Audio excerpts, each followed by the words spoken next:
सबसे बड़ा पुण्य। एक राजा बहुत ही प्रजापालक था।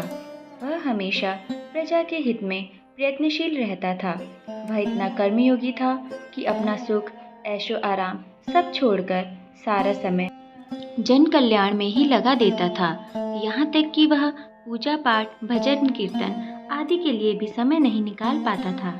एक सुबह राजा वन की तरफ भ्रमण करने के लिए जा रहा था कि उसे एक देव के दर्शन हुए।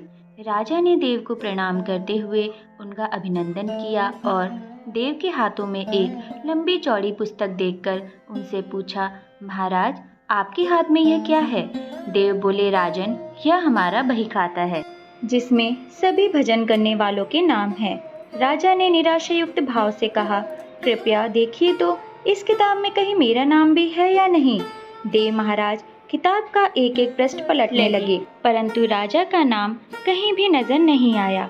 राजा ने देव को चिंतित देखकर कहा, महाराज, आप चिंतित ना हो, आपके ढूंढने में कोई भी कमी नहीं है। वास्तव में ये मेरा दुर्भाग्य है कि मैं भजन कीर्तन के लिए समय नहीं निकाल पाता और इसलिए मेरा नाम यहाँ नहीं है। उस दिन राजा के मन में आत्मग्लानि सी उत्पन्न हुई, लेकिन इसके बावजूद उन्होंने इसे नज़रअंदाज कर दिया और पुनः परोपकार की भावना लिए दूसरों की सेवा करने में लग गए। कुछ दिन बाद राजा फिर सुबह वन की तरफ टहलने के लिए निकले तो उन्हें वही देव महाराज के दर्शन हुए। इस बार भी उनके हाथ में एक पुस्तक थी। इस पुस्तक के रंग और आकार में बहुत भेद था। यह पहले वाली से काफी छोटी भी थी। राजा ने फिर उन्हें प्रणाम करते हुए पूछा, महाराज, आज आपने कौन सा बही खाता अपने हाथों में लिया हुआ है? देव ने कहा, राजन, आज के बही खाते में उन लोगों का नाम लिखा है जो ईश्वर को सबसे अधिक प्रिय हैं। राजा ने कहा, कितने भाग्यशाली होंगे वे लोग। निश्चित ही वे दिन रात भागवत भजन में लीन रहते होंगे। क्या इस पुस्तक में कोई मेरे राज्य का भी नागरिक है? देव महाराज ने फिर बही खाता खोला और ये क्या, पहले पन्ने पर पहला नाम राजा का ही था। राजा ने आश्चर्यचकित होकर पूछा, महाराज, मेरा नाम इसमें कैसे लिखा हुआ है? मैं तो मंदिर भी कभी कभार ही जाता हूँ।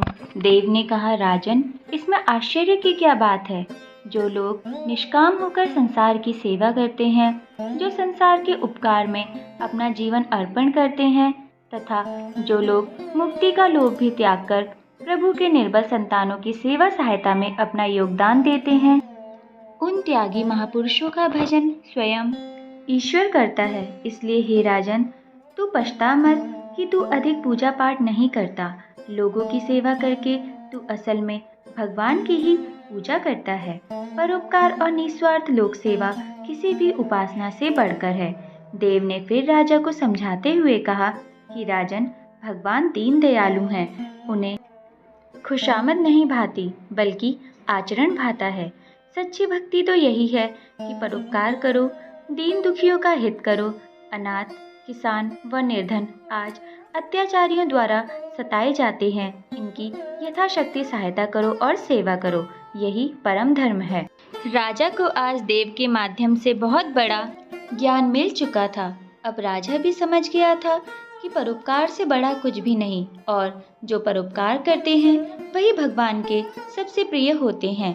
इस प्रकार जो व्यक्ति निस्वार्थ भाव से लोगों की सेवा करने के लिए आगे आते हैं, परमात्मा हर समय उनके कल्याण के लिए यत्न करता है।